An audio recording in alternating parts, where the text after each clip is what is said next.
Assalamualaikum warahmatullahi wabarakatuh. Salam sejahtera bagi kita semua. Om Swastiastu, Nama Budaya, dan salam kebajikan. Perkenalkan, kami dari kelompok 7 yang akan memaparkan dan akan membahas hasil diskusi kami yang berjudul Cloning Gen. Sebelum itu, izinkan saya untuk memperkenalkan diri dengan teman-teman saya. Yang pertama, yaitu Aisyah Putri Nabila Yahya dengan akhiran NIM 004. Yang kedua, Aulia Salsabila Ardani dengan akhiran NIM 013. Dan yang terakhir, yaitu Aisyah Sakwena Ramadania dengan akhiran NIM 014.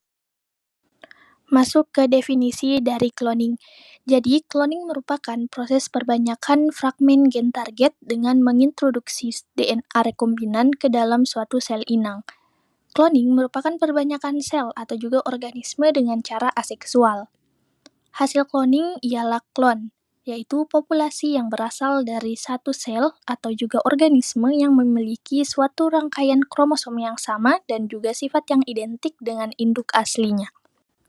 Adapun jenis dari cloning gen terbagi menjadi 3. Yang pertama, cloning molekul atau molecular cloning. Cloning molekuler adalah serangkaian metode eksperimental dalam biologi molekuler yang digunakan untuk mengumpulkan DNA rekombinan dan untuk mengarahkan replikasi mereka dalam organisme inang.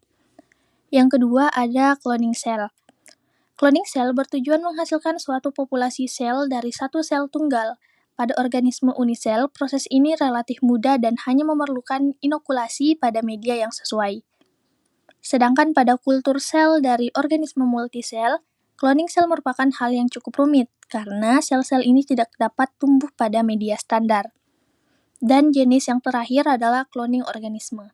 Disebut juga cloning reproduksi yang bertujuan untuk menghasilkan organisme multisel yang identik secara genetik. Proses cloning ini merupakan reproduksi aseksual di mana tidak terjadi fertilisasi. Terdapat beberapa komponen-komponen dari cloning gen. Di antaranya yang pertama ada DNA donor atau insert, sumber dari DNA atau gen yang diklon. Sumber dari DNA untuk pengerjaan cloning dapat berupa cDNA atau komplementari DNA, yaitu kromosom yang diisolasi dari inti sel ataupun DNA komplementer yang diperoleh dari penyalinan mRNA dengan bantuan enzim. Yang kedua ada endonuklease retriksi. Enzim digunakan untuk memotong DNA donor dan vektor pada lokasi spesifik, sehingga DNA donor dapat disambungkan ke dalam vektor. Menurut Brown 1991, ada 3 jenis endonuklease retriksi yang masing-masing dibedakan oleh cara kerjanya satu sama lain. Yang ketiga ada vektor. Plasmid atau bakteriofage yang digunakan untuk mengintroduksi gen untuk diklonkan ke dalam suatu sel inang yang cocok. Menurut Suharsono, tahun 2000, penggunaan jenis vektor tergantung dari tujuan pengklonan. Yang keempat ada enzim ligase.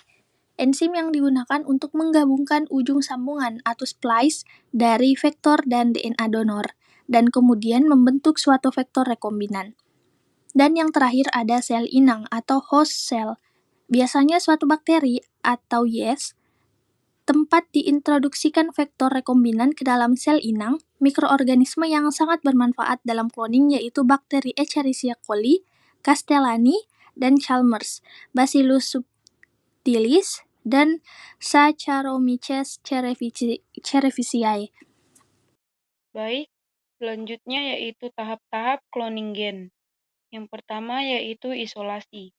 Isolasi fragmen DNA yang spesifik dapat dilakukan dengan metode PCR, yaitu teknik amplifikasi fragmen DNA yang spesifik secara in vitro. Awal dari isolasi adalah perusakan dan penghilangan dinding sel. Setelah itu, pelilisan akan terjadi. 2. Fragmentasi. Fragmentasi dengan menggunakan enzim endonuklease restriksi yang memisahkan untaian DNA. Fragmentasi bertujuan untuk tidak merusak DNA. 3. Ligasi. Ligasi untuk melekatkan potongan-potongan DNA dalam sekuens yang diinginkan. Fragmen DNA dicampurkan dengan plasmid yang telah dipotong dengan enzim endoknuklease restriksi yang sama. DNA ligase ditambahkan untuk mengikatkan fragmen DNA ke plasmid. Pada proses ini juga terjadi proses pemberian enzim deoksin nukleotidil transferase. Enzim ini berfungsi untuk mensintesis untaian tunggal polimerik. Selanjutnya yang keempat yaitu transveksi. Transveksi untuk menyisipkan potongan baru DNA ke dalam sel. Dan yang terakhir yaitu seleksi. Screening atau seleksi. Seleksi sel-sel yang berhasil ditransveksi dengan DNA baru. Ada beberapa cara seleksi klon, yaitu seleksi berdasarkan sifat resistan terhadap antibiotik dan seleksi dengan melibatkan gen LEGZ. Selanjutnya, cloning pada tumbuhan. Cloning tumbuhan merupakan teknik perbanyakan tanaman melalui kultur jaringan. Cloning dilakukan dengan menggunakan jaringan somatik tumbuhan di dalam lingkungan aseptik yang terkontrol. Selanjutnya yaitu cloning pada hewan. Teknologi ini lebih dikenal dengan teknologi cloning, yaitu teknologi yang digunakan untuk menghasilkan individu duplikasi atau mirip dengan induknya. Teknologi cloning telah berhasil dilakukan pada beberapa jenis hewan. Salah satunya adalah pengkloningan domba yang dikenal dengan domba Dolly.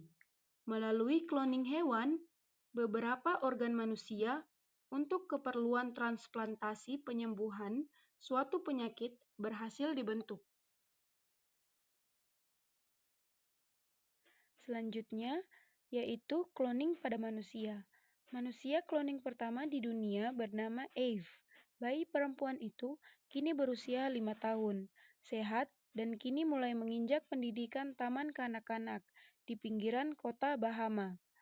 Eve merupakan bayi pertama yang lahir dari 10 implantasi yang dilakukan Clonate tahun 2002. Dari 10 implan, 5 gagal. Kelahiran Eve merupakan sebuah kejutan. Sebelumnya, para ilmuwan bersiap melahirkan kelahiran bayi cloning pertama karya dokter ahli kesuburan Italia, Dr. Severino Antirino, awal Januari 2003.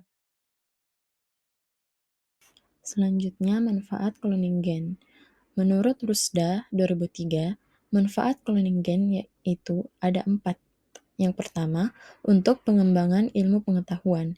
Yang kedua, untuk mengembangkan dan memperbanyak bibit unggul. Yang ketiga, untuk tujuan diagnostik dan terapi. Dan yang terakhir, menolong atau menyembuhkan pasangan infertil mempunyai turunan. Menurut Wong, cloning gen memberikan manfaat yang sangat besar bagi bidang bioteknologi. Proses cloning gen dapat menghasilkan protein penting dalam jumlah besar, khususnya protein-protein yang penting untuk terapi dan obat, ataupun menghasilkan tanaman pangan dan hewan ternak yang berkualitas baik untuk dikonsumsi. Aplikasi cloning lainnya adalah dalam DNA sequencing, studi mutagenesis, DNA fingerprinting, serta pembuatan produk farmasi. Produk farmasi yang dapat diproduksi dengan melakukan cloning gen NS1 antara lain vaksin, antibodi, monoklonal, dan kit diagnostik. Keunggulan cloning gen. Yang pertama, cloning pada tanaman dan hewan adalah untuk memperbaiki kualitas tanaman dan hewan, meningkatkan produktivitasnya. Yang kedua, mencari obat alami bagi banyak penyakit manusia, terutama penyakit-penyakit kronis, guna menggantikan obat-obat kimiawi yang dapat menimbulkan efek samping terhadap kesehatan manusia. Yang ketiga, untuk memperoleh hormon pertumbuhan, insulin, interferon, vaksin, terapi gen, dan diagnosis penyakit genetik. Yang keempat, upaya konservasi pada hewan atau tumbuhan langka. Kelemahan cloning gen. Yang pertama, dapat disalahgunakan untuk menciptakan spesies atau ras baru dengan tujuan tertentu yang bertentangan dengan nilai kemanusiaan. Yang kedua, cloning pada hewan belum sepenuhnya sempurna. Contohnya domba Dolly, ternyata menderita berbagai penyakit yang akhirnya memaksa para ilmuwan untuk melakukan eutanasi. Yang ketiga, individu hasil cloning tidak akan mendapatkan imunitas bawaan, sehingga individu hasil cloning tersebut akan mudah terserang penyakit karena tidak mendapatkan imunitas bawaan sebagai pertahanan pertama terhadap infeksi penyakit. Baik, kesimpulan dari materi ini yaitu cloning adalah sebuah penemuan baru yang menduplikat atau menggandakan sel atau organisme dari suatu makhluk hidup dengan cara aseksual dan sifatnya akan identik dengan induknya. Pada tahun 1938, Hans Spemann mengusulkan eksperimen untuk mengganti inti telur sel dengan inti sel lain dan menumbuhkan embrio dari telur itu. Banyak peneliti yang mencoba usulan dari Hans Spemann, namun tidak ada yang sempurna dan berhasil. Dan cloning mamalia pertama yang berhasil adalah Dolly the Sheep, yang dibuat oleh Ian Wilmut dan Kate Campbell. Jenis cloning gen ada 3, yaitu yang pertama, cloning molekul atau molecular cloning adalah serangkaian metode eksperimental dalam biologi molekuler. Yang kedua, cloning sel, bertujuan menghasilkan suatu populasi sel dari satu sel tunggal. Yang ketiga, cloning organisme bertujuan untuk menghasilkan organisme multisel yang identik secara genetik. Sekian pembahasan dari kelompok kami. Lebih dan kurangnya mohon dimaafkan. Wabillahi taufiq wal hidayah. Wassalamualaikum warahmatullahi wabarakatuh.